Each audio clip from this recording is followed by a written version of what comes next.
Picture this. The world's second richest man built his empire on coal, black gold that powered India for decades. Then, something changed. Gautam Adani just made one of the largest corporate green commitments in history. Part of a $100 billion push toward renewables, solar farms, wind turbines, green hydrogen. The coal king wants to be the green king. But here's what makes this story crazy. Short seller Hindenburg accused Adani of fraud. Some critics called the green pivot a PR shield.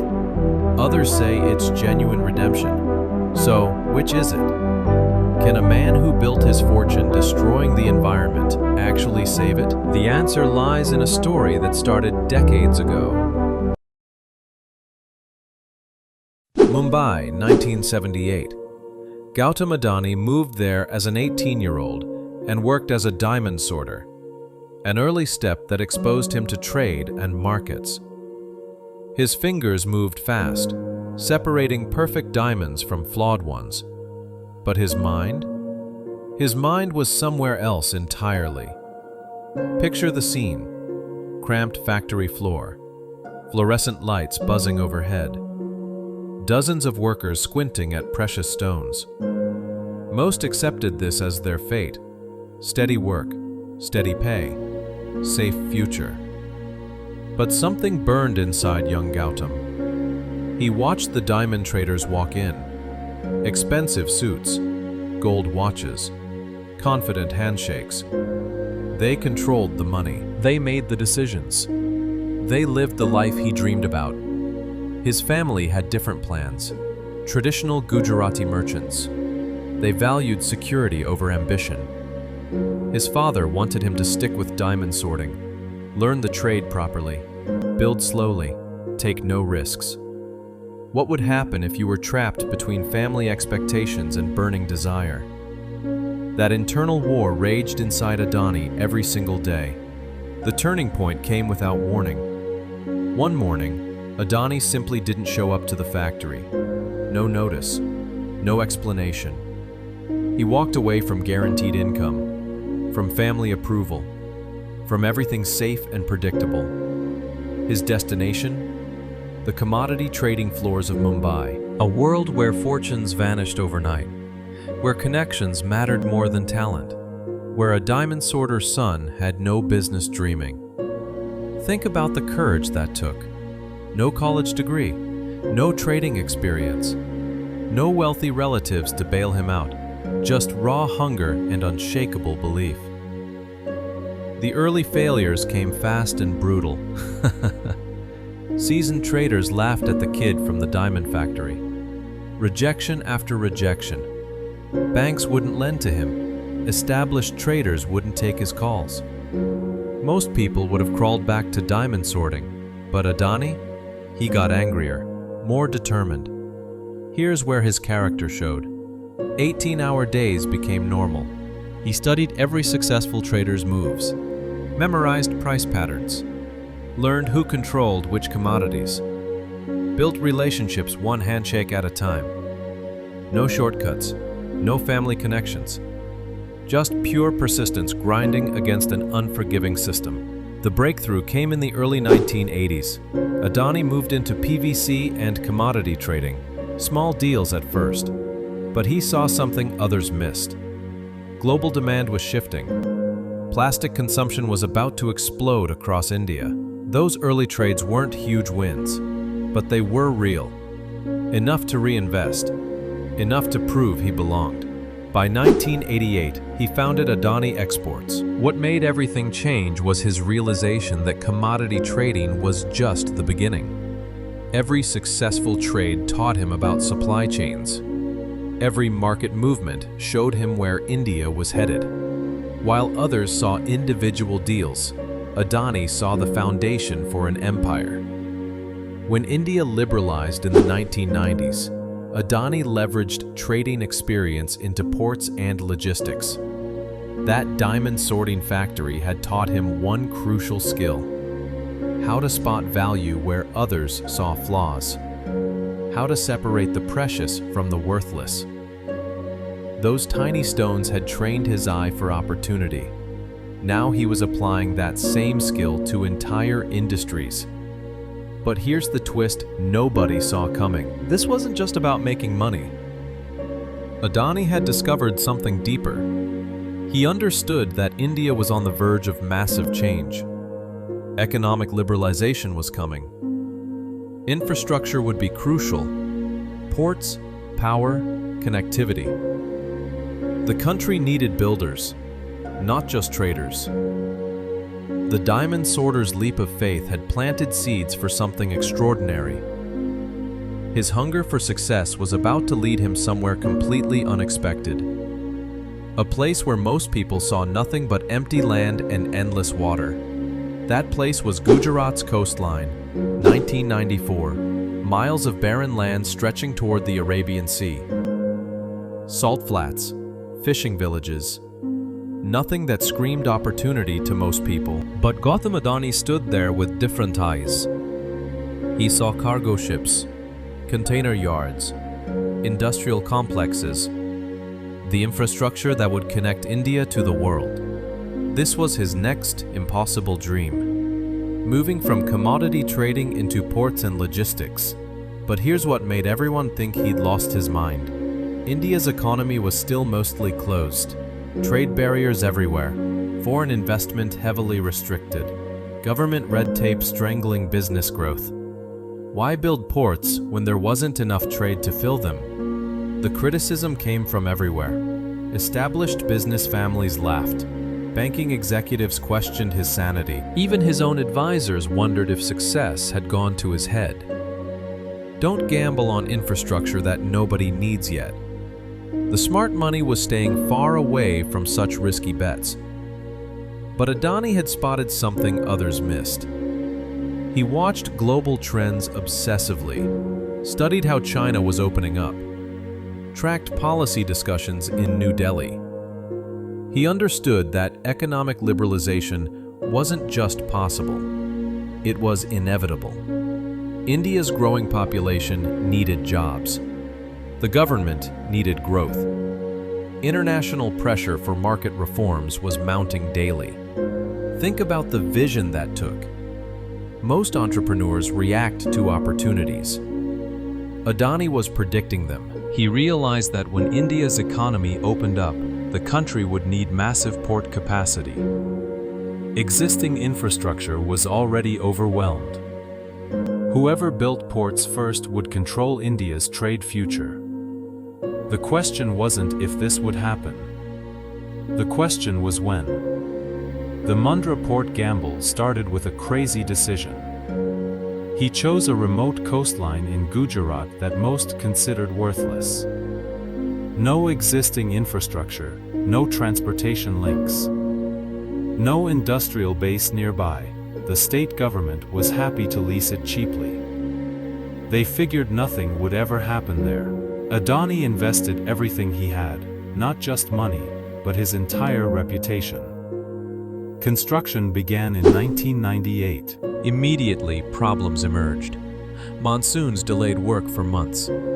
Equipment broke down in the harsh coastal environment. Skilled workers were impossible to find locally. Financing became a constant struggle as costs spiraled beyond projections.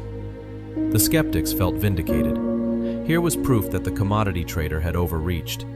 Newspapers wrote about his folly. Competitors whispered that Adani would lose everything on this desert port project.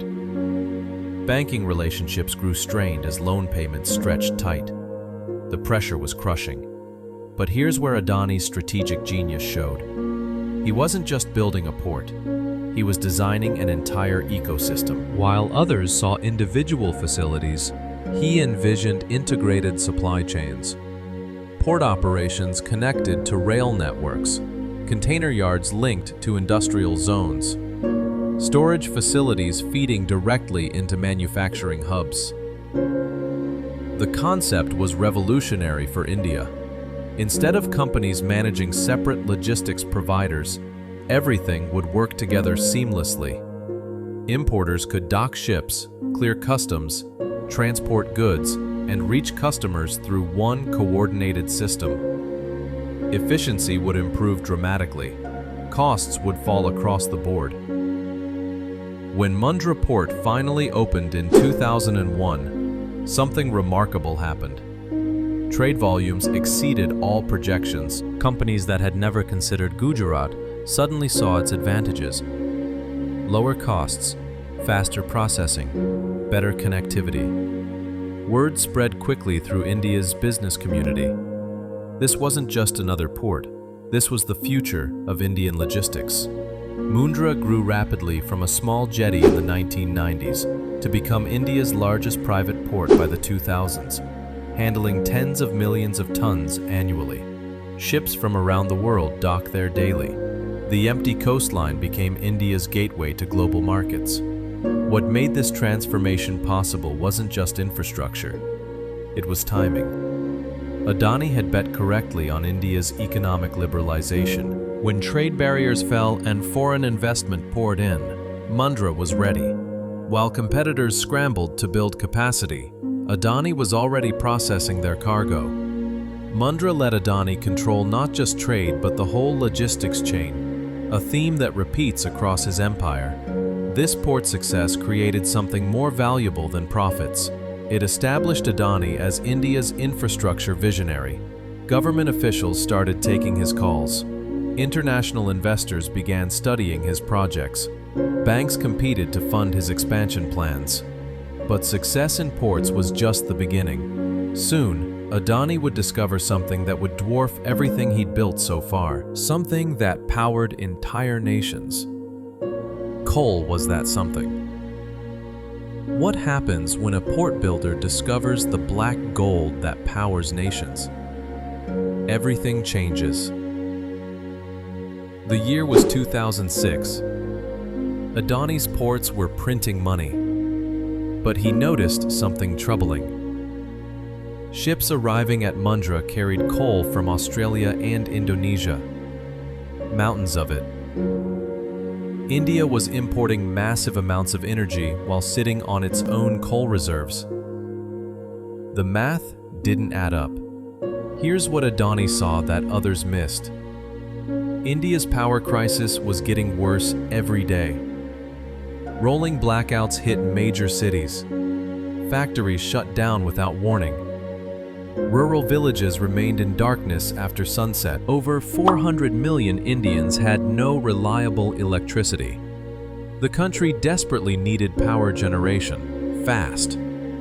Coal was controversial even then. Environmental groups protested new mining projects. International pressure was building against fossil fuels.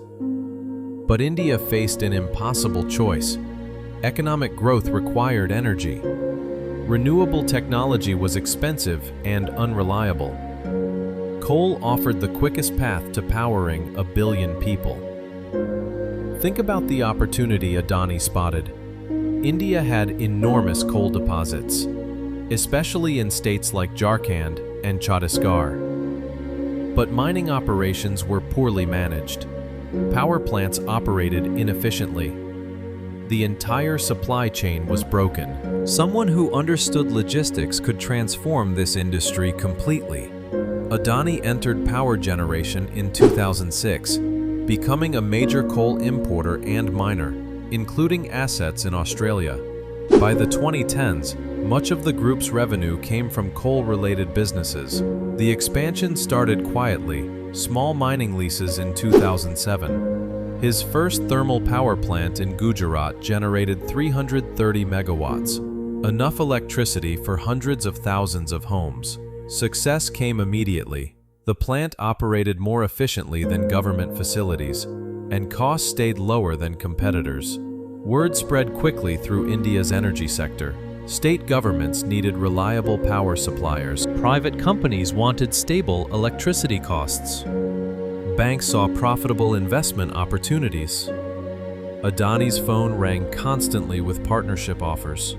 The coal empire was born from desperate national need.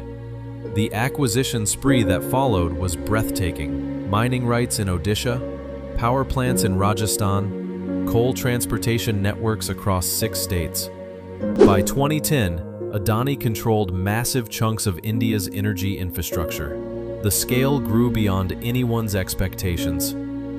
Here's where the numbers get crazy. At its peak, coal-related businesses generated over 60% of Adani Group's total revenue. That's billions of dollars annually. His thermal power plants produced over 4,000 megawatts. His mines extracted millions of tons yearly. He wasn't just participating in India's energy sector, he was dominating it. Adani's wealth and influence rose fast, making him one of India's most prominent industrialists by the 2010s. The diamond sorter's son had become one of the world's most powerful energy tycoons. Coal had transformed him into royalty. But success in coal came with heavy costs. Critics say mining and expansion caused displacement and environmental harm. These claims drove organized opposition and scrutiny. Traditional farming communities lost access to ancestral lands. The human price of progress was becoming impossible to ignore. Environmental activists targeted Adani specifically. Protests erupted at mining sites. International groups launched campaigns against his projects. The Stop Adani campaign gained momentum. Media coverage grew increasingly critical. The man who had once been celebrated as an infrastructure visionary was now painted as an environmental destroyer. The criticism stung, but it didn't slow expansion. India's energy needs kept growing.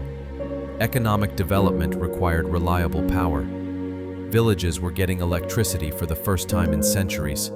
Factories were creating millions of jobs. The coal empire was literally powering India's transformation into a modern economy.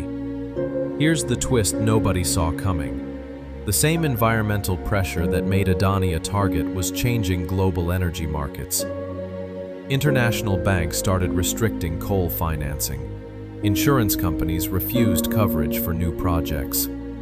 Renewable energy costs were plummeting faster than anyone predicted. By the mid-2010s, Adani controlled India's energy backbone. His power plants kept the lights on across multiple states. His mining operations employed hundreds of thousands. His transportation networks moved coal from mines to cities efficiently. He had become the unofficial coal king of India. But that crown came with a price. Every environmental disaster linked to coal reflected on him personally. Every climate change report mentioned his industry specifically. The wealth was enormous, but so was the responsibility. Coal had made Adani incredibly powerful, but it also painted a target on his back. The world was changing, and kings who couldn't adapt didn't stay kings for long. 2015, the Paris Climate Agreement. The world declares war on coal. Adani's empire suddenly looks outdated. Picture the scene. World leaders gathering in France. Nearly 200 countries signing a historic pact. The message was crystal clear. Fossil fuels had to go. Clean energy was the future. And coal? Coal was enemy number one. Adani watched this unfold with growing unease. His entire fortune was built on the energy source the world now wanted to eliminate. Thermal power plants, mining operations, coal transportation networks. Everything that made him rich was suddenly seen as destructive. After Paris, India set ambitious renewable targets, and national policy pushed hard for solar and wind. The country committed to large expansion that made coal's future look uncertain. Prime Minister Modi was promising a solar revolution. Wind farms across every state, green hydrogen production. The government that had once supported Adani's coal empire was now betting against it. The pressure started mounting from everywhere.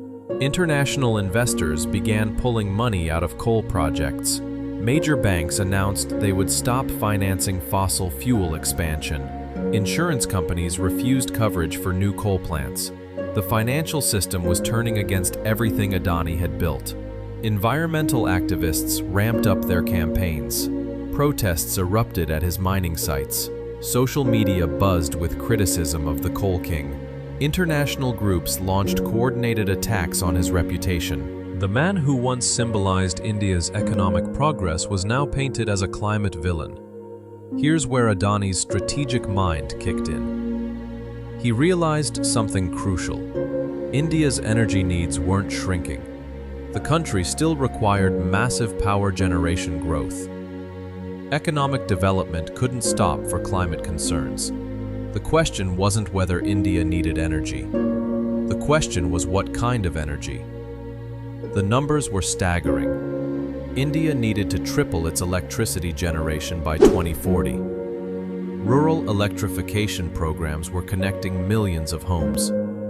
Industrial growth demanded reliable power supplies. Even with aggressive renewable targets, the energy gap was enormous. Someone would have to fill it. Across the Adani portfolio, management later described plans to invest tens of billions into green energy. Adani companies set aggressive targets, including Adani Green's goal of 50 gigawatts by 2030. These weren't just announcements, they were concrete commitments backed by real capital. The financial markets were sending clear signals. Coal company valuations were dropping. Renewable energy stocks were soaring. International partnerships in clean technology were multiplying. Smart money was flowing towards solar and wind. The economic logic was becoming undeniable. Here's the twist that changed everything. Adani realized renewable energy wasn't just about being ethical. It was about being profitable. Solar costs were plummeting faster than anyone predicted. Wind technology was becoming incredibly efficient. Battery storage was solving reliability problems. Clean energy was becoming cheaper than coal. Banks and insurers were distancing themselves from fossil fuels. Renewables costs kept falling every quarter.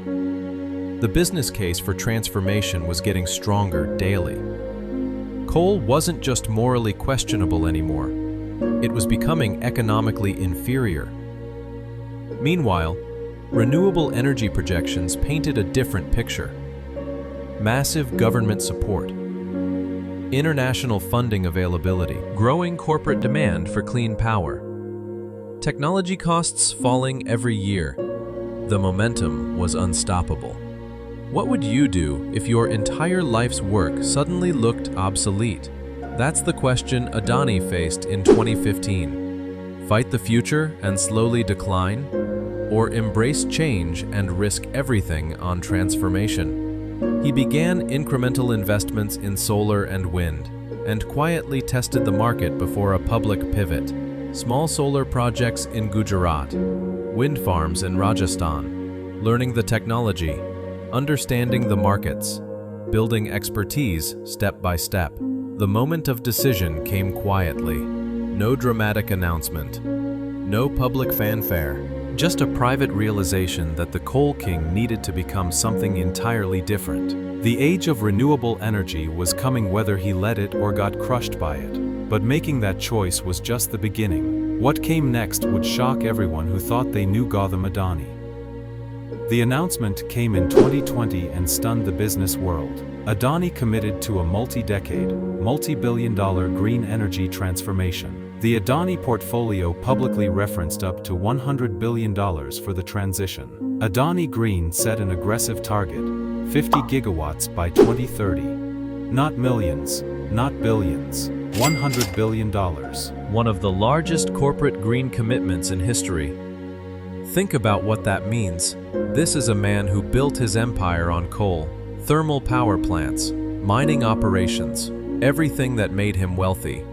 Now he's betting it all on solar panels and wind turbines. Critics started laughing immediately. Investors questioned his sanity. Can a coal magnate really go green? The skepticism was brutal. Energy analysts called it impossible. Financial experts predicted disaster. How do you transform decades of fossil fuel expertise into renewable energy leadership? The timeline seemed crazy. 10 years to completely reinvent one of India's largest industrial empires. Most companies take decades just to shift strategies slightly.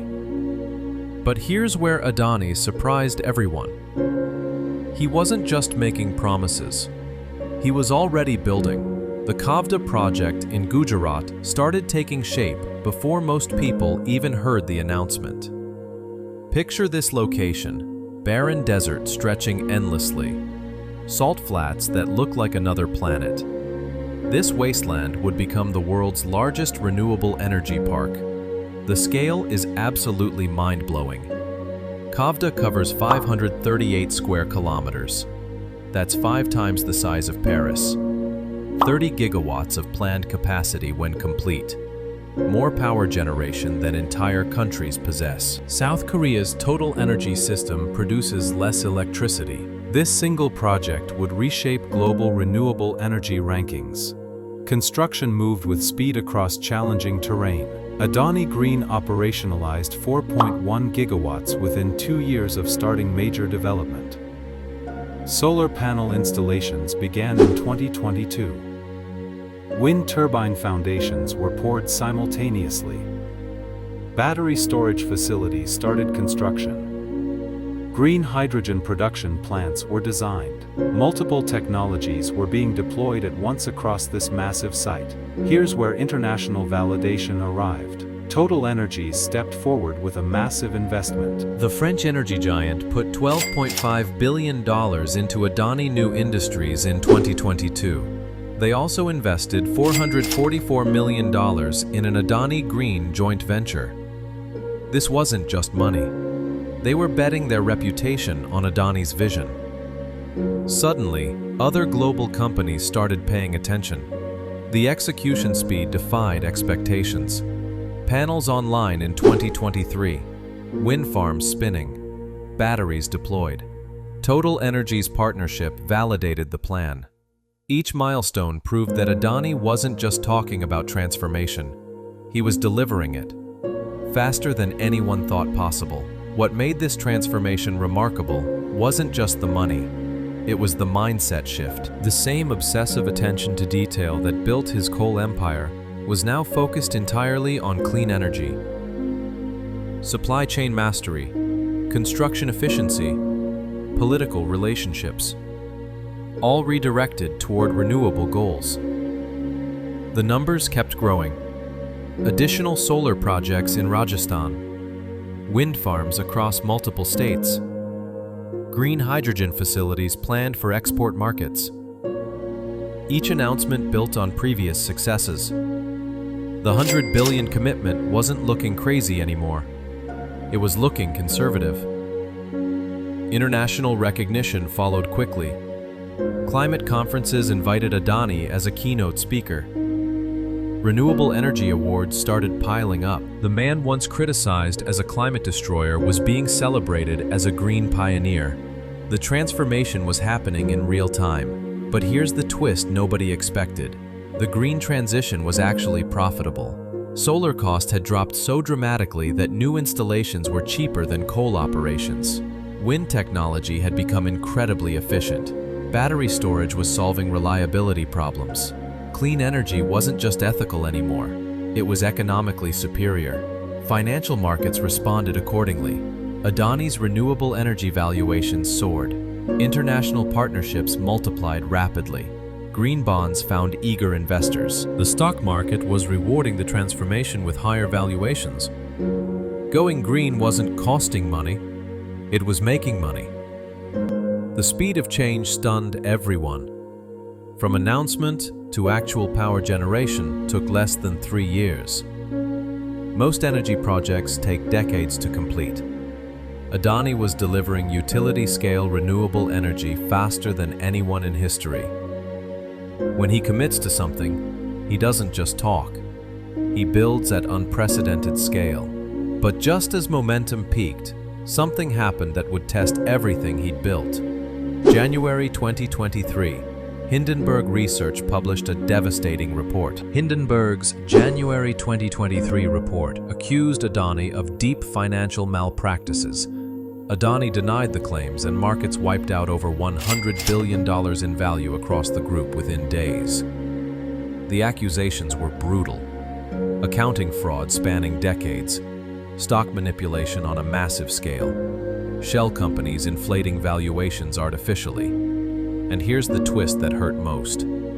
They claimed the green pivot was just elaborate cover, a way to attract ESG investors while hiding financial crimes. The Coal King's redemption story? According to Hindenburg, it was all fake. Market reaction was swift and merciless. Adani's stock prices collapsed within hours. Investors panicked and started selling everything. Think about that number. More wealth than most countries' entire economies. Gone in a week. The green energy empire that took years to build was crumbling in real time. International investors fled immediately. Pension funds pulled their money out. Insurance companies canceled coverage. Banks started questioning loan agreements. The financial world that had celebrated Adani's transformation now treated him like toxic waste. Trust evaporated faster than the stock prices fell. Debt concerns mounted rapidly. Adani Group owed massive amounts to international lenders.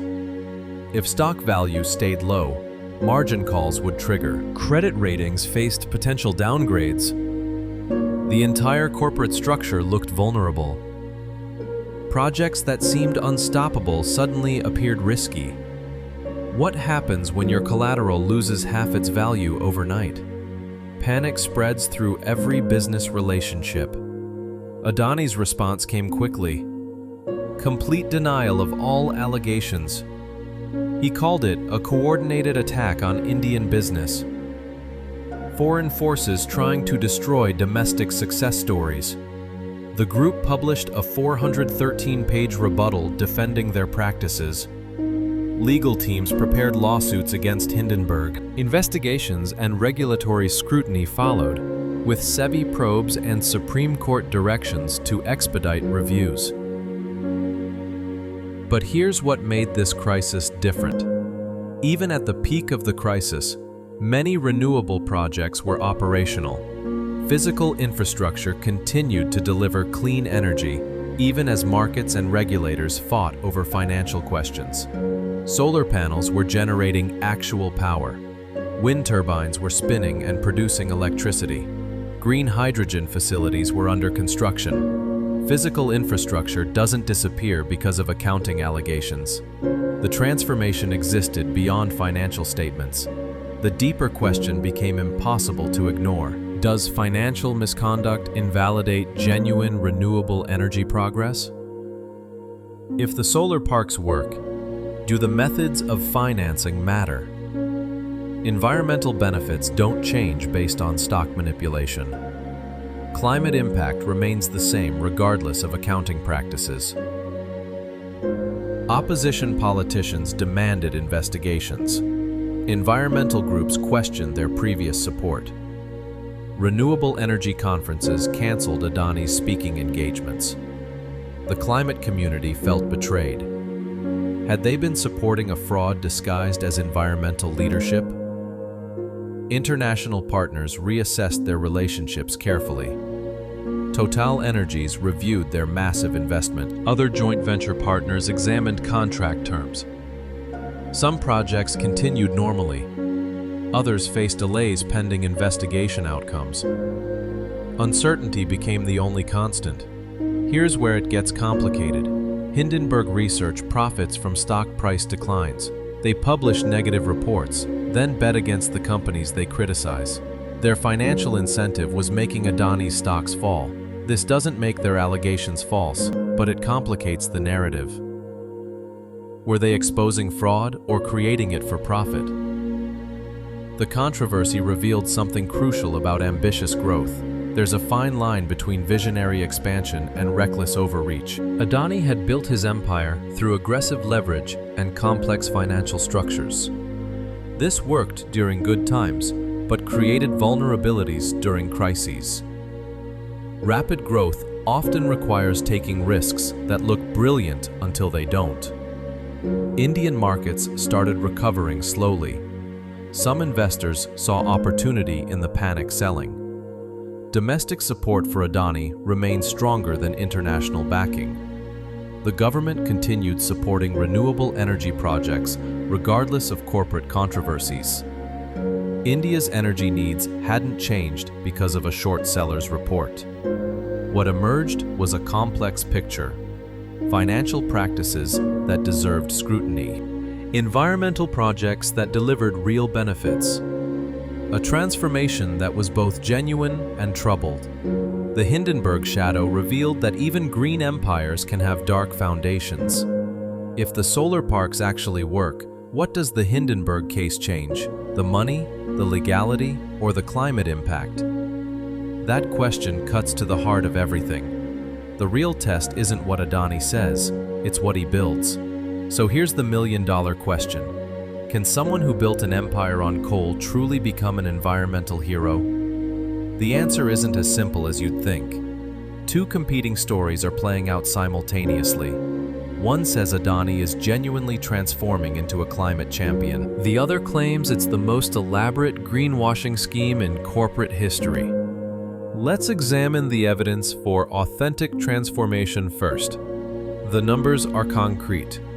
AGEL had 14.2 gigawatts operating by FY 24-25 and aims for 50 gigawatts by 2030. Kavda is a 30 gigawatt project. Total Energies invested billions in Adani's new industries. That's not marketing budget money. That's real capital allocation that affects shareholder returns. You don't fake infrastructure of that magnitude. The Kavda solar park isn't a publicity stunt. It's generating actual electricity right now. Wind turbines are spinning across Gujarat. Green hydrogen facilities are under construction. International partnerships tell another story of legitimacy. Total Energies invested $12.5 billion in Adani's green ventures. French energy giants don't throw around that kind of money for appearances. They conducted extensive due diligence, technical audits, financial reviews, market analysis.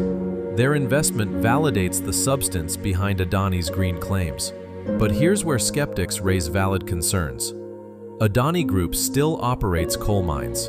Thermal power plants continue burning fossil fuels daily. How can someone be a climate hero while simultaneously destroying the environment? The contradiction feels impossible to reconcile. Environmental advocates struggle with supporting someone whose other businesses harm their cause. Governance questions complicate the picture further.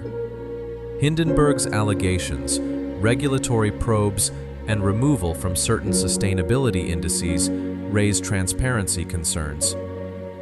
Political connections add another layer of complexity. Adani's relationship with government officials raises questions about genuine commitment versus strategic positioning. Did he pivot to renewables because of authentic environmental concern? Or because government policy was shifting toward clean energy? The motivations matter when evaluating sincerity. Here's where expert perspectives become crucial. Energy analysts point to market forces driving the transition. Renewable costs have plummeted dramatically. Solar installations are now cheaper than coal operations.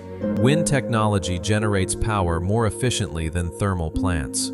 The economic logic for going green is overwhelming, regardless of environmental motivations. Environmental advocates remain divided. Some celebrate any movement toward clean energy, regardless of past actions. Others worry that supporting reformed polluters sends wrong signals. Business ethicists debate whether redemption is possible for fossil fuel executives. The community that should be celebrating Adani's transformation remains deeply conflicted. Think about the human element driving this story. Adani is 61 years old. His children, Karan and Jeet, lead key businesses within the group. Climate change threatens their future directly. Generational responsibility might motivate transformation more than public relations concerns. The weight of knowing your life's work contributed to planetary destruction could drive authentic change. But here's the twist that changes everything. personal motivations might not matter at all. If Adani's renewable projects reduce global carbon emissions, does it matter whether he's motivated by profit or planet? Results matter more than reasons when facing climate emergency. The atmosphere doesn't care about corporate sincerity. If Adani pulls this off at scale, it will become one of the highest profile examples of a fossil fuel-centric conglomerate shifting to renewables, a case other CEOs will watch closely. Success could inspire similar pivots across the industry. Failure might discourage others from attempting transformation. What's emerging is a complex truth. The transformation appears genuine, based on measurable actions.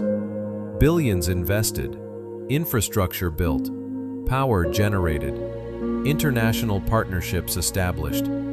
These aren't characteristics of elaborate fraud, but the motivations remain mixed. Profit opportunities clearly influence decision-making alongside any environmental concerns. Here's what makes this story fascinating. Adani might be simultaneously authentic and calculating, genuinely committed to renewable energy because it's profitable, truly concerned about climate change because it affects his business interests. The dichotomy between pure and mixed motives creates unnecessary complexity. The evidence suggests real transformation powered by complex motivations. Adani isn't becoming an environmental saint. He's becoming a businessman who happens to be building massive clean energy infrastructure. The results benefit the planet regardless of underlying intentions. Looking back, this was always going to be complicated. Expecting perfect redemption from imperfect people creates impossible standards. Progress happens through mixed motives and gradual change. The Coal King's Green Empire might not represent pure environmental heroism, but it demonstrates something more valuable, that transformation is possible, even for the most unlikely candidates. The bigger question isn't about one man's motives anymore. It's about something much larger. Can a fossil fuel empire actually fight climate change? Adani's green infrastructure is real and large-scale. Governance and legal questions remain unresolved. The net climate impact depends on execution and transparency. Think about it. We're racing against climate change. Time is running out. Do we have the luxury of questioning motives if the results are real? Here's what entrepreneurs can learn from this paradox. Scale and execution win markets. Incentives shape strategy. Legacy and governance shape the long-term outcome. Solar panels generate the same clean electricity regardless of who builds them. Wind turbines spin with equal environmental benefit. Maybe progress comes from imperfect people making necessary changes. If this paradox interests you, what would you do with an empire built on coal? Tell us in the comments.